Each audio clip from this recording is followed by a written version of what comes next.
Assalamu Walaikum. Hello friends, how are you? Welcome back to my another video. In this video, I am going to show you how to center text vertically and horizontally in Google Docs. Let's get started. At first, you have to open your Chrome browser. Then open your Google Docs apps, then create your document. Now you can see here are my blank document.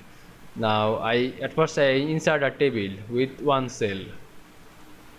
Now select this bottom of the table line and go to end of this page. Now write your text on this table. Now select this text, then go to alignment option and make it center.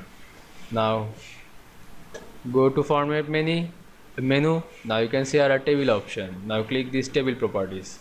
Now you can see here our cell option. You can see our cell vertically alignment. Now make it middle.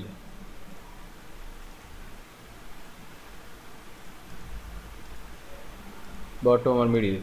Now go to a color option and click this table border white. Now make it 0 pt. Now close this window. Now you can see I center text vertically and horizontally in Google Docs very easily. I hope you enjoyed my video. Please like, comment, share and subscribe my channel. Thanks for watching.